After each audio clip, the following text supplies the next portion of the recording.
Welcome on into 19 on the Clock, your Tri-State high school and college sports podcast. I'm your host, Brad Pushkar. Joining me as always is my co-host, Jackson McCarty. Jackson, how are we feeling this fine Thursday? We're doing great. We're doing really good. Matter of fact, we have hit kind of the first ending two seasons at this point. We'll have we'll talk about the Ohio girls basketball season coming to an end at the finals. So many girls basketball teams in our region that are still representing at the last hurdle, which has been super cool to follow. But before we get into the team specifically, there is an athlete we've been talking a lot about on this podcast that has just won a couple of major awards within the state. And when you say just one, you mean just one, as in we got the email correct in right as we were getting ready to record. Yes, I got a notification from the Fox 19 Now Sports app about 5 minutes before we started this sucker up. And last night, to preface this, Dee Alexander was named the Gatorade Player of the Year for Ohio. Today, she was named Miss Ohio Basketball. So she is now a three-time winner of that award. She goes back-to-back with the Gatorade. We've talked about her a ton. I mean, she has been the face of this podcast for the last 2 or 3 weeks. She really has, yeah. and it could have and really should have been longer, but we have so many conferences to work through that we had to, kind of let her get to that postseason moment. Well, and I always follow more the college side. You are obviously our high school side, right? And I've seen more Purcell Marian highlights, I feel like, yes. in the last couple of weeks editing the podcast together. That I'm like, oh, yeah, there's college stuff going on, too. I got to remember that. Yeah, she has absolutely been a staple of Ohio girls basketball for the last 3 years. She has very much earned her right to go play college basketball, which she will. She's a McDonald's All-American. We know that she got her jersey given to her sometime last week. Mm-hmm. It's been one of those seasons that, kids come up on and it's like, okay, it's my senior year. How can I make everything better? Picking up all three, being in the final, possibly a four-peat. I think that's how you do it. What more can you ask for? Exactly. And we will know where she's committed to? UC, I believe. UC? Yes. Yeah. Yeah, you're right. Yeah, no, it's still the amount of attention she got. It's not always guaranteed she stays local, but she is, and she's going to continue to represent the Tri-State at that next level, and I'm sure she's going to continue to represent them at the very highest level because she's definitely set herself off on a good foot. Yeah, I mean, congratulations to her. Absolutely. That is wonderful. And don't worry about the Cavs. We will be talking about them before long. But before that, you've got some basketball news for us. Yeah, I mean, we're closing. We're right now basically in the middle of conference championship tournaments. Mm-hmm. Things are a little bit up in the air for a couple of teams still. Xavier is playing Providence today. If I'm Marquette, I believe. What? It's Marquette, right? Is it Marquette? You're right. It is Marquette. I'm skipping. Yes. Yeah. Marquette today. And it'll kind of be the test of, I think, locking in for sure. Mm-hmm. But right now, a lot of places putting them in a play-in game as the last four in. UC has been the next four out. I don't think after losing to Iowa State that they're, aside from an act of God, right, going to get a spot in the tournament this year. It was a situation where you'd love to have won 5. You probably needed to win 3. And the first hurdle took you out. So ultimately that means the elimination is the elimination. Yeah. There's no need to sugarcoat that. And to be quite honest, the way that they played in that game, I don't know if I would have wanted them to go to the tournament as well. You shoot 32% from the floor, 30% from 3, get out rebounded. I believe it was 23-41. Yeah, not sustainable numbers. And we knew UC was running hot and cold and kind of going to be on that cut regardless. Yes. Again, they had to win 5 in 5 days. Mm-hmm. To have that mountain in front of you, you had to work yourself to that position. Yeah, you needed to make semifinals at least. Exactly. I don't think they weren't going to do that, obviously, with the way they played. And I also want to give a little bit of credit to Iowa State because they were shooting 53% from the floor, right? 47.5 from 3. The numbers go. Oh yeah, that team won. That's very, very clear. Yeah, if you outboard, you outshoot. There's not a whole lot of mystery in the air as to who won that game. Yes, I do think that what we'll be wanting to watch for with next year is just what Jizzle James is able to do, depending on him staying. Obviously with the way that transfers can work right now and things like that, it's not guaranteed.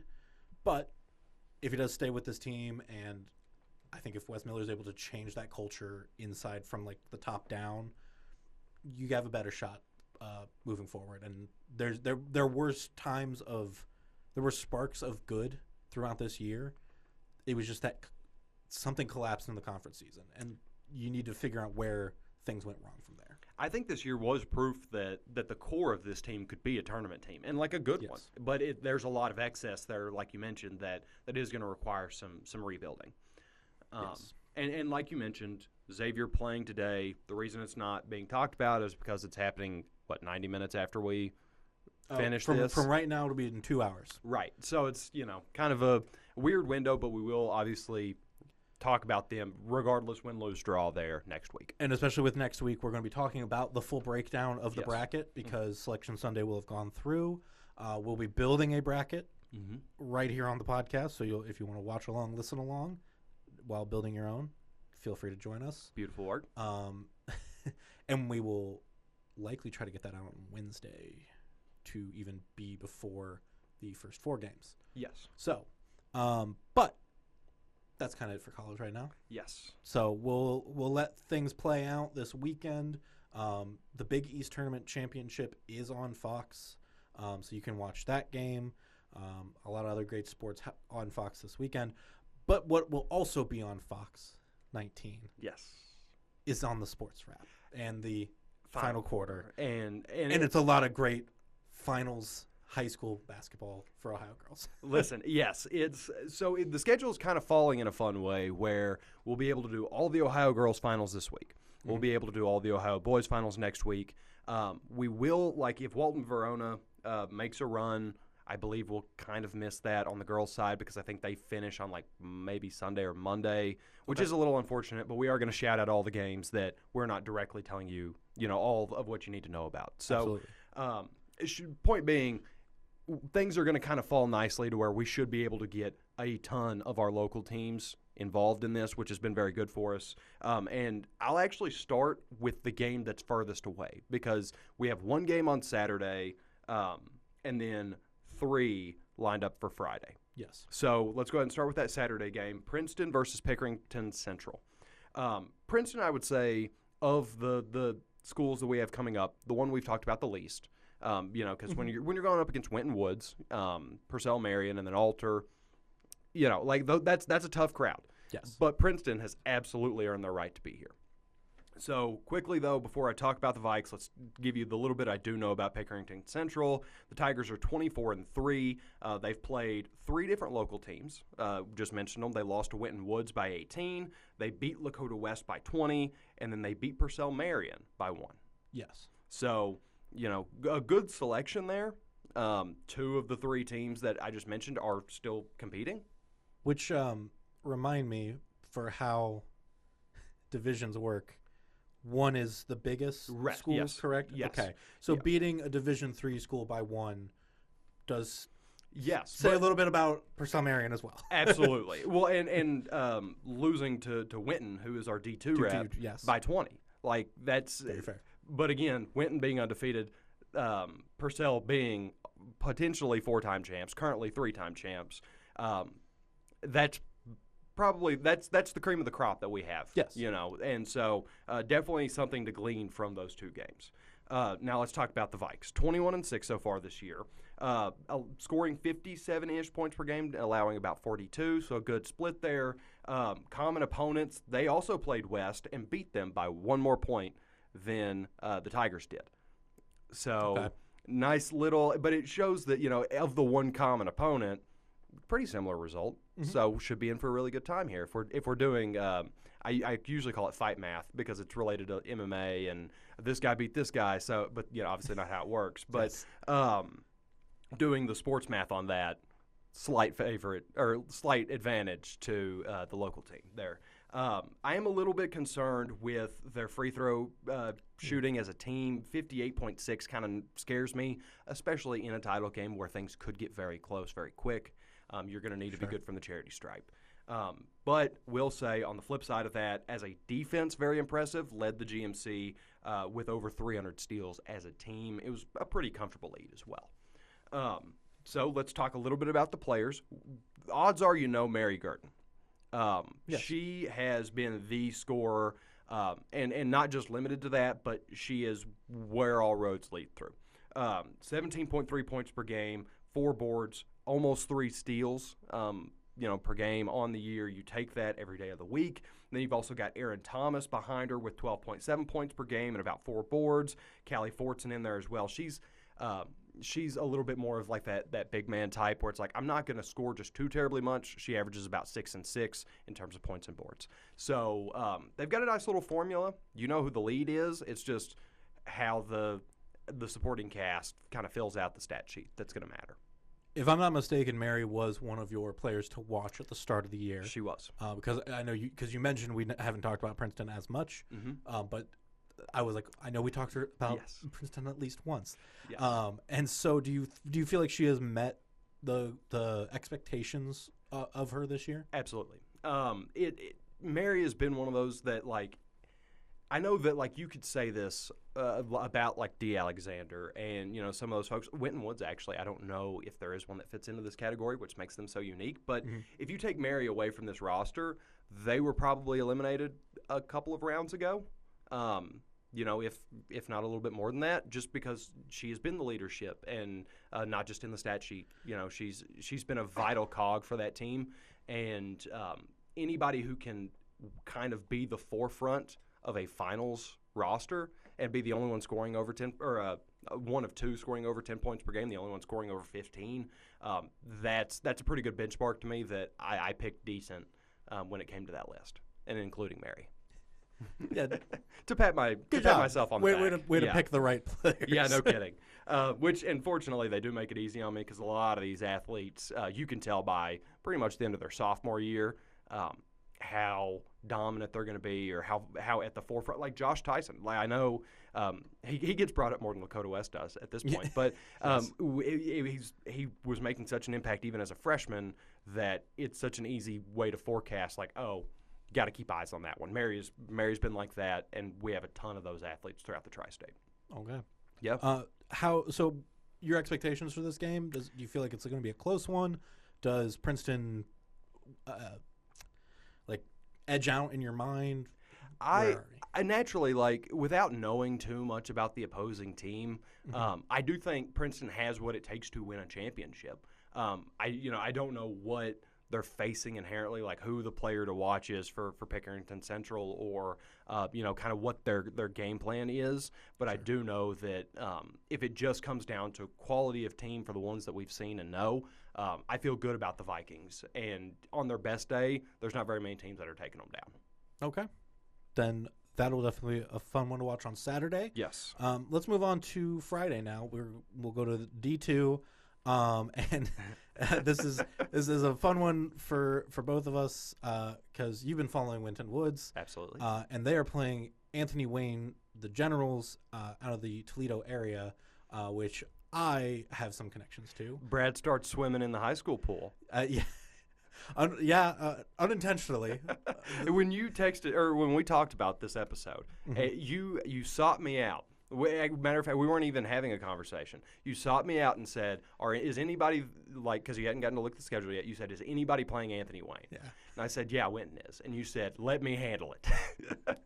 Which I shouldn't have said it like that. But no, yes. but it was for dramatic effect. He wasn't taking over the notes here. But it is very interesting because, like you said, there's a lot of rich history with this team that you know a lot about. So fill me in on what you know about the Generals. Yeah, so they are 24-2 this year, and I'll be real that you wrote these things down for me. No, but they did play some local opponents, lost to Purcell Marian by 10, beat Mason by 14. But the big thing for this is one of the big stories last year was that this is a team of 4 sets of twins. So wild. Insane. And so it was Lauren and Layla Brenneman, who their mother I did work with at 13 ABC in Toledo. So I've watched them, even before they were playing in high school a little bit, and like hearing about what they've been doing. You aren't just all following, the camps they go to, stuff like that. Yeah, you weren't just following as like a reporter. You were following as like a friend to Yes. a family friend. Yes. I would hear, oh yeah, we're going up to Ann Arbor for such and such camp with Michigan or whatever, and I was like, that was fun. Like, yeah, that's, enjoy. Well, and just I can't get over 4 sets of twins. Like that is the odds of that, especially in Toledo. Like Toledo's not just massive, but to land that many, and for a lot of them to be very quality athletes. And so then it was Addison and Kennedy Hill, which let me double check here that I'm looking at the right parts. And then there was one pair of twins who is not on the team or not listed on the roster this year. Okay. And that was Leah and Mallory Pike. Only Leah is on the roster per Max Preps right now. So I don't know what exactly happened with that. But then there's also Elise and Brooke Bender, who are seniors this year, who you even noticed as you were going through statistics and things like that. But yeah, Anthony Wayne, I mean, they've been this girls basketball team. A lot of these players have played in different leagues, outside of the school system and things like that. A lot of club teams is the word I'm looking for. And they've been putting in the work to try and, for a lot of them, try to get to a college team and things like that. Well, and the Bender sisters don't seem like they'll have too hard a time of finding a school to pull them in. Yeah. Like you mentioned, I did find a little bit of stats for the team through Max Preps, so no real guarantees on how many games this was accounting for or anything like that. Sure. But Elise Bender averages about 23 points per game, 7 boards, 3.7 steals. Her sister Sarah, or Brooke rather, 15.9 points per game, 5.3 boards, 2.8 steals. So that's a problem, I feel like. That's especially because, like, an underrated aspect of that twin thing is the chemistry is so much easier to line up. If 8 of your people on your 6 roster, now, right, but 6 on your roster are blood related in some capacity, that would give you a natural advantage. They're twins. Like they have spent pretty much their entire life, like in comparison, in conversation, in every life situation together. And so naturally that's going to lead to some pretty nice things on the court. I pulled up their stats now and I'm looking up like that's pretty solid. Yeah, that's a tough duo to face. So what is Winton Woods going to need to do? First limit them.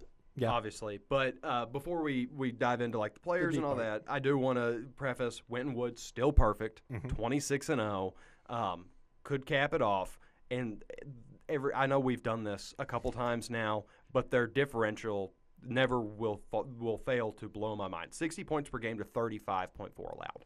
So they're winning games by an average of 25 points, which is a true average because they haven't lost a game yet. So you know what I mean? Like you're not getting the weight. You're very true. You're not getting any of the lost weight to counteract anything. They're just winning games by 25 points. But the big focus here for me, at least, and I did kind of tip my hand a little bit to this earlier. I don't know that Winton Woods has a player that you could completely take off the court and be like, okay, they might not be in this finals or whatever, because they are such a well-run trio and well-run just unit that when one person's down, somebody else is stepping in. And if they're not matching it, they're getting pretty close.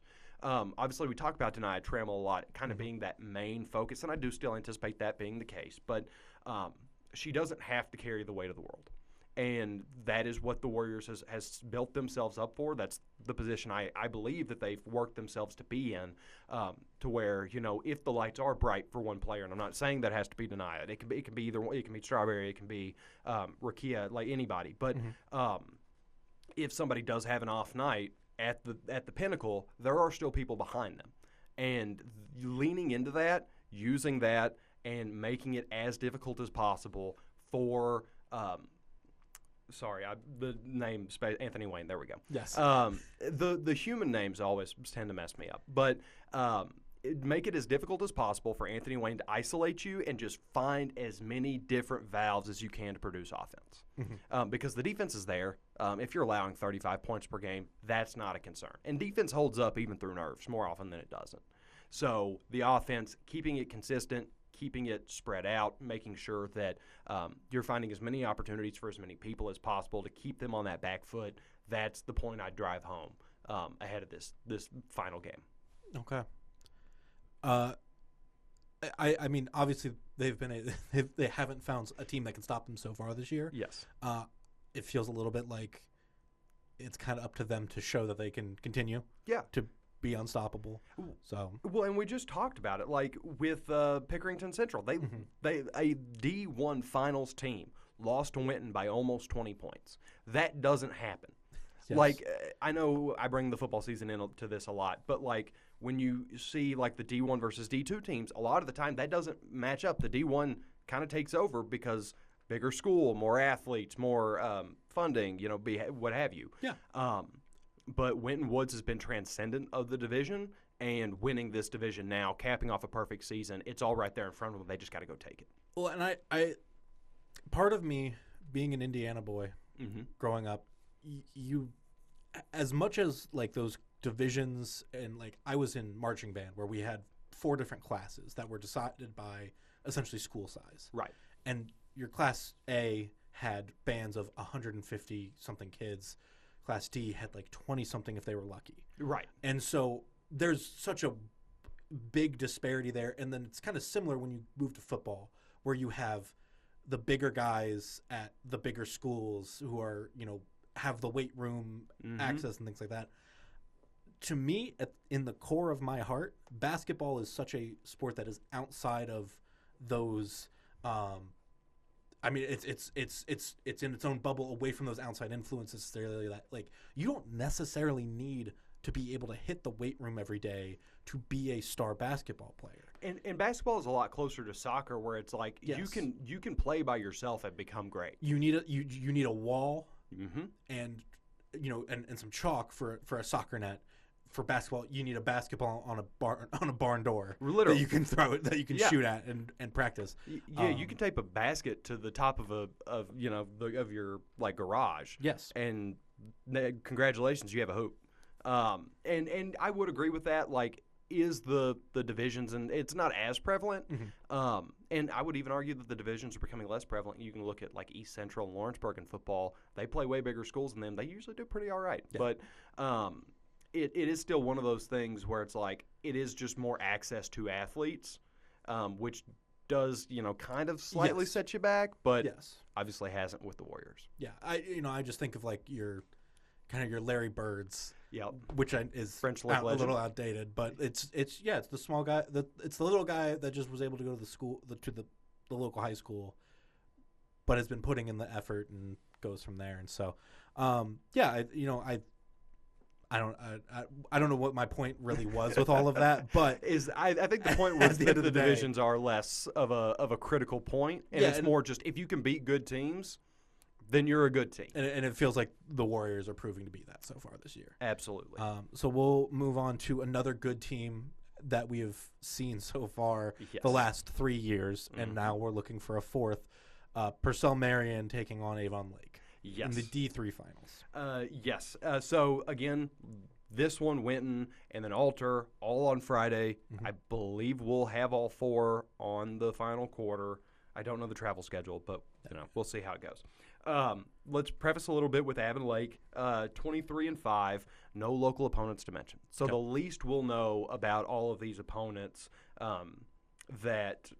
kind of, because the next one also we don't have any locals. But it's as bare necessity as we get. Unfortunately, could not find any stats for Avon Lake. But boy, do we have stats in spade for Purcell Marian.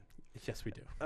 Obviously, being led by the Alexander, and you heard her laundry list of accolades just a couple of minutes ago. They as a team are 22-6, went perfect within their conference, 71.6 points per game to about 45 a game. Yeah. It gets bigger every time. It really does. That's the thing that keeps messing with my head, is that I think that my numbers are outdated, but somehow they're getting larger as we move into the playoffs. That shouldn't be possible, but here we are. Yep. You have all that. As a team, they shoot 41% from the field, and then I mentioned the worrying free throw percentage a little bit earlier.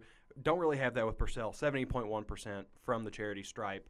If you're hitting 70% as a team, you feel okay about that. Yes. Of course, we know D. I'm not going to go through all the awards again, but her numbers, similar to that margin, just continue to get larger and larger. 20.5 points per game, 8 boards, about 5 assists, over 2 steals. Samaya Wilkins, 13.4 points per game with almost 10 boards, 9.8, but we're rounding up because she deserves that double-double there. And then Kiara Miller, 13.2 points per game, 3 boards, 4.5 assists, 2 steals. The laundry list of how can I help?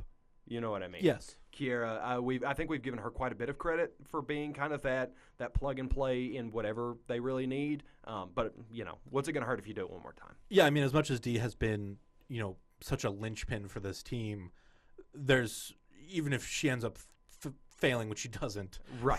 There's so many people behind her to keep supporting that and making sure that that the team is able to succeed as well, not just the individual. Right. It's kind of a hybrid between the first two that we talked about, where not only do they have that leading kind of face of the program in D. Alexander, but the backups are also very high, or not the backups, but like the second and third option are still very high-level scorers whenever you need them there. Yes.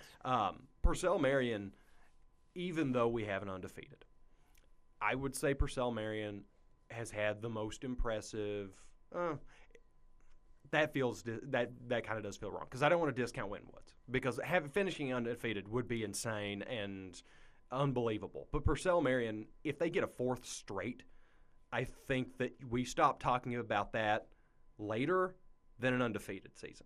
Does that make sense? Oh, well, yeah. I mean, saying, especially for the fact that you have some seniors on that team that have been through it all, that are, it's like I'm trying to even think of a comparison, but there's not one is the problem. You know what I mean? Well, yeah, it's like 4 banners is obviously greater than 1, but going undefeated is just absurd. Yes, but it's always that thing where you go, well, that was a year that they had everything locked in. This has been 4 years where Purcell Marian has had things arguably locked in, especially when it counts, which is the playoffs. Well, and you have your graduates and whatnot, but somebody's always right there behind. Like I'm saying with this current core, when D leaves, there's every chance in the world that the next 20 points per game scorer for Purcell Marian is already logging a good amount of minutes and already has been preparing to take over that role. We'll see who it becomes. But I don't feel worried for Purcell, because they just keep finding ways to end up in this spot, and they keep winning in this spot. So even without knowing that much about Avon Lake, I still feel pretty good saying Purcell Marian's going to win this, because what have they given me to think otherwise? Yeah, and I think the biggest thing about this is that you built a team's culture in a way that is going to last for such a long time and carry over, that you every other year is going to want to be that combination as well, or wants to beat that basically. Well, they want to get 5 in a row. No, I mean, obviously they won't, because that's how the high school works. Right. But they want to be the next class to get 4 in a row and things like that. Exactly. And that's something that you just can't necessarily account for in a way that an undefeated season does. Right. Well, and it's very much like the D. Alexander effect in a certain sense. Like, her awards and her accomplishments are hers and hers only. But I'm sure she would be the first person to tell you how important her coaching has been in this process. Oh, absolutely. And when you hear coaching and teammates, I would 100%. Yeah. And I think kind of coaching flows into the teammates as well, because the coach is getting the teammates into the, you know what I mean? But yes. But it's one of those things where it's like, when you hear somebody who just won 3 straight Miss Ohio basketballs go, you know who I'd really like to thank? My coaching. You go, you know where I want to play? Right there. Yeah. I want to go where that coach is. I want to go where that culture is. I want to go where those players are, and I want to become the next D. Alexander. And that is absolutely I don't want to call it a recruitment tool, because it's high school, but it's certainly something that gets put into students' minds and athletes' minds, where it's like, okay, that's the big one. That's where I want to be. That's your Duke or your UNC or your whatever, where it's like, well, for women, it's it's the Don Staley Yes. coach. It's Yeah. the Gino. It's the Absolutely. Kim Mulkey. You know, to go back in the day, coaches Pat that have Summitt. names. Like, Pat yeah, Summitt, yes. it's there's so much weight being held by the Cavs now because of this run that it's going to be really hard while the coaching staff is still in place for too much ground to get lost. Absolutely. Yeah. So that'll be a fun one to watch. Purcell's always so fun, man. You got to keep your eyes on that one. Again, that's on Friday. And our last game for Friday, correct, Yes. is Alter, the Knights, playing the Bellevue Redmen.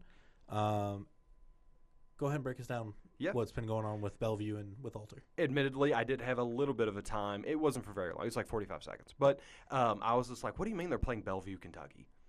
Not Bellevue, Kentucky, obviously. And me being like, oh, yeah, Bellevue, up in the Northwest near Toledo in that DMA. Yeah, it really messes with your head a little bit. But what we do know about the Bellevue Redmen is that they are 28-1 rather. They have not played any locals, but we do know the one team they lost to was by 3 to Norwalk, who is also 22-3. Yeah. So nothing to scoff at. Didn't drop their hat, against a bad team at the end of the season or anything like that. It was just good opponent, good quality game, lost close. And they're both they're not it's not like they're crosstown rivals or anything like that, but they are in that same section of Ohio, a little bit of rivalry-ish type play at work there, I'm sure. Oh, absolutely. Well, like if our basketball teams go and play a good Louisville or a good Columbus or whatever, there's going to be a good crowd just because it's like, oh, this is just a prime matchup. Yes. You know what I mean? Like, regardless of how long it takes me to drive there. I think the best way of almost looking at it is like a Dayton school playing a Cincinnati school that are both kind of at the tops of their games. The reason I used Louisville was because, like, we get a lot of Louisville St. X games. Yes. And they're usually pretty good. So that was the first example that had popped into my head. You're good. I'm not justifying Brad, but you're making me self-conscious. So the Alter Knights, talked about them a little bit, especially because it sticks in my mind when we had all those GCL teams all kind of in a bunch there. The Alter Knights being one of the ones to push through and continue on. 19-8, 4-6 within the conference. But this tournament run has just, been a little bit of magic for them. Yeah. 50.1 points per game to 42.6. That differential has also been growing because all those conference games weighted it down. Okay. I think the first time we talked to them, the game separation was only like 3 or 4, whereas now we're up to about 8. Yeah. So, the playoffs have been easier on them than their conference schedule was, which, kind of makes sense with those early rounds. But we'll talk a little bit. Last week they beat Fairfield Union by 13, which was a nice margin of victory, especially in that semifinal. And if you'll recall, we talked about the issues I had with how Alter, or the lack of spreading the ball around versus McNick, because we talked about the Fairfield Union game ahead of it happening. I believe they had 6 assists against McNick. They did win that game, but I was like, this needs to be a little more sustainable. They had 9 last week, but they scored like 20 points less. So the math makes a little bit more sense in my head. 9 assists to 40 points instead of 6 assists to 67 or whatever it was. I can deal with that a little bit better. Yeah. If that makes any sense. Yes. And then 9.9 steals as a team per game. We're going to round that up to 10, and that's a great number to be at. Yeah.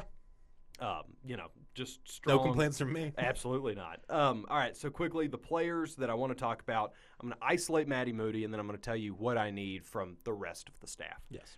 Maddie Moody, 20 points per game, or more than 20 points per game, 3 weeks in a row. Her season high was 32, dropped it last week. So good form, good position. So I want to 32 was against McNick. I apologize. Okay.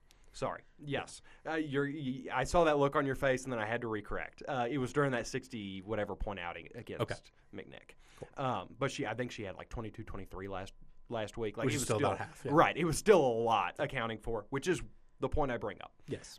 We've got Sarah Brand, Izzy Arcuri, and Deshae Shepard. Those are the 3 players that I'm keeping eyes on. They're all in that 7 points per game range. I need one of them to get me 15, and I need another one to get me 10.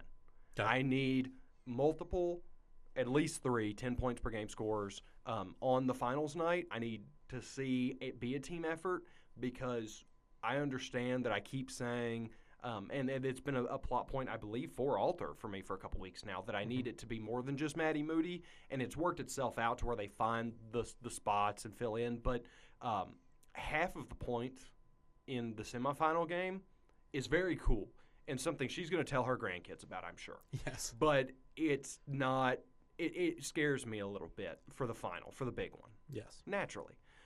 So, yeah, I would keep eyes on those 3 players, see what roles they fill into, see who can get hot from the field early and grab hold of it, because you need to make them not just focus on Maddie. And obviously when they do just kind of focus on Maddie, it's still been working for them. But without knowing too much about who they're going up against with one loss, that's going to be the toughest game you've had all year. So it's time to max out in every category. Okay.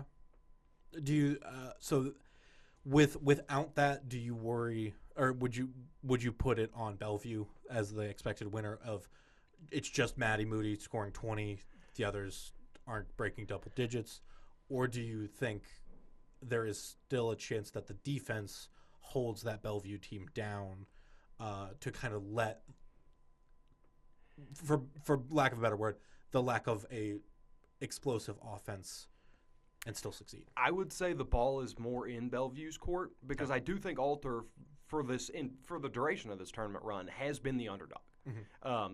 You don't go 4-6 in your conference and expect to win a state title. You know, that's not normally how that goes. But I would say that you can keep that underdog mentality and, you know, just keep fighting. And yeah, if I had to guess, I would say Bellevue. Okay. But you know, without knowing just too terribly much about them, it's still kind of hard to call. Of course. Obviously, it's always hard to call a lot of these games Yes. where you're like, I know one team. We'll just kind of pick them. And obviously, we want to see all our local teams do well. Absolutely. And succeed. So best of luck to those 4 teams as they play in their finals. Yes. You do have some semifinal games and other district titles and things like that. Yes. Do you want to run down the list of what other games are happening right now? Absolutely. So in Ohio, for the boys' side, these are all semifinals games. Mm-hmm. We've got Lakota West versus Reynoldsburg on the 16th, which is Sunday, right? Yes. If 14th's the Friday, it'd have to be. Okay, so that one's on Sunday. Aiken versus Sandusky is on Sunday. Okay. Then a couple of Friday games with Wyoming versus Maysville, and then Summit Country Day versus Columbus Academy. Okay. On the Kentucky side, talking about the boys, I've patted myself on the back once. I'll go ahead and do it again. Cooper and Lloyd was my projected final for Region 9. That has come to fruition. That will also be... That'll be on Tuesday. Yes, next Tuesday. Yeah. So we will have the numbers and the result of that. But we with probably, our next recording. Yes, but we probably won't be able to talk too much about their who they'll have in their Sweet 16. Where was that? Oh, there we go. And then we've got North Oldham versus Walton Verona in the Region 8 quarterfinal on Monday. And then the last one we've got here, we only have one Kentucky team, or Tri-State Kentucky team remaining in the Sweet 16, that being Cooper. Their first-round matchup against Mercy Academy is happening today as we record. I believe it tips off at 1:30, so in about 30 minutes. 30 minutes, yep. And so you'll know the result of that game if you're following along prior to the release of this, but if they're continuing to chug on, and if they were to make it to the finals, we'll absolutely be talking about that as well. And if you aren't following along, you can probably tune in tonight at 10. Yeah. I would imagine they'll have the highlights for that. But that covers everything for this week. It does. It does. We were kind of in a weird gray area for my stuff for a little bit there. Mm-hmm. That has kind of transitioned to you for this week, but then all the floodgates open next week. Yes. And yeah, we'll have a fun combination of making a bracket and talking about more finals. Strap in for like a 2-hour episode because next week might get a bit on the rocks. We'll have to figure out how to make the file small enough to go up on the website. Yeah, or the file will just become the website at that point. Or we're splitting it into a 2-part episode on there. So there you go. We'll find some way to cliffhang you on the first one if we need to. But yeah, you know, as we just said, you can watch this anytime on the Fox 19 Now sports app on the website. Just click on sports and podcasts. We're under both. That's the cool thing. They gave us 2 sub headlines. They really want you guys to know about this podcast. I'll tell you. And you can listen anywhere you get your podcasts: Spotify, Yep. Apple Music, or Apple Podcasts, Amazon Podcasts. We're on YouTube. Deezer, whatever. Yeah. We're on YouTube as well, on the Fox 19 Now YouTube page. So if you listen and you want to see the cool highlights that come along with this, be sure to tune in there. But that is all we have for this week. So thank you all for listening. We'll see you next week. Have a good one.